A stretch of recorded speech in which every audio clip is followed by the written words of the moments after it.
Well, I heard a big commotion, and I never had a notion of the series of events that would unfold that peaceful night. A fox got in me chook shed, and me champion rooster lay dead. But me little Bantam Rooster hid behind the hens in fright. He was old and past his prime, and he lived on borrowed time. So he lost his urge to satisfy his harem. He was a champion in his day, but his age got in the way, and he didn't have enough in him to scare him.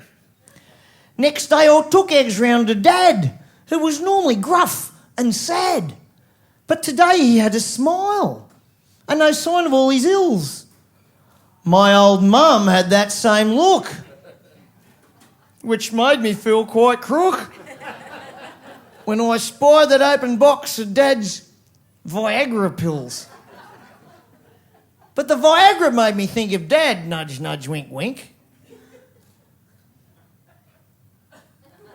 Well, I could feed one to the Bantam to increase his libido. So I stuck two in me pocket and I took off like a rocket. I was hoping that my Bantam would explode like a torpedo. Well, for a while I waited, my breath and Bantam baited, and I never thought I'd see my little Bantam Rooster smile. But soon my little chook, he was wearing the same look that was plastered over dear old Daddy's dial. Well, he flew into his work.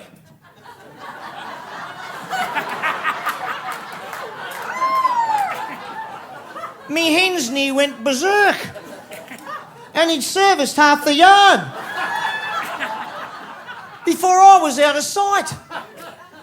I was feeling pretty smug with the use of Daddy's drug when from my neighbour's yard I heard blood-curdling screams of fright. See, when he finished our last hen, he was keen to go again.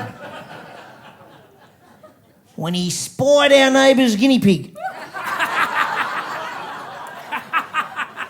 hiding in its hutch, well, he flew into their yard and he hit that pig so hard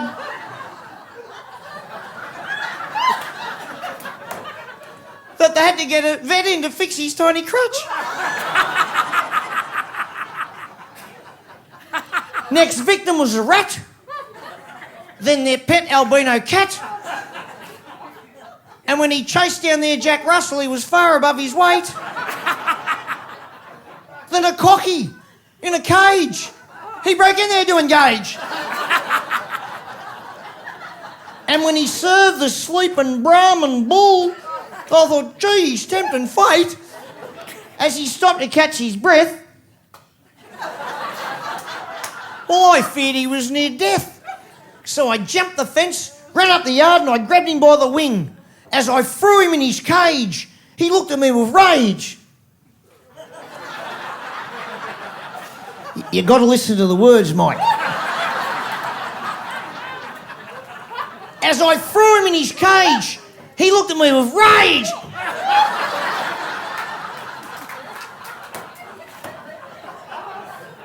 It seemed he had not finished with his Viagra fling.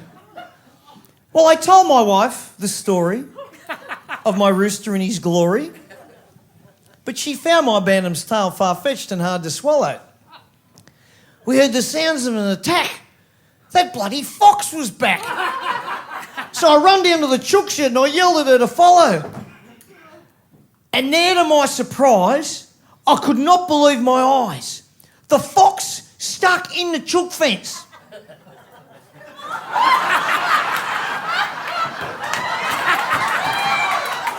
Wait for it.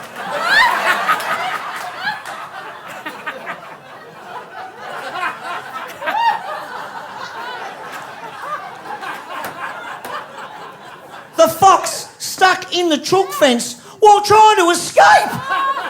As my wife come down the yard, she saw the rooster going hard. I think you're enjoying that just a bit too much.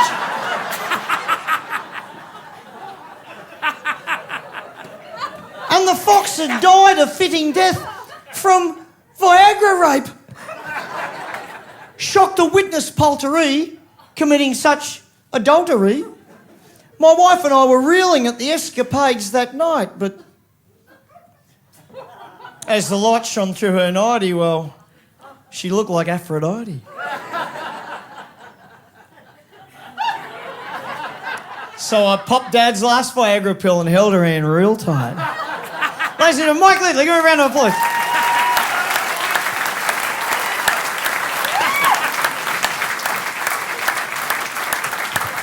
I was a free-range chicken.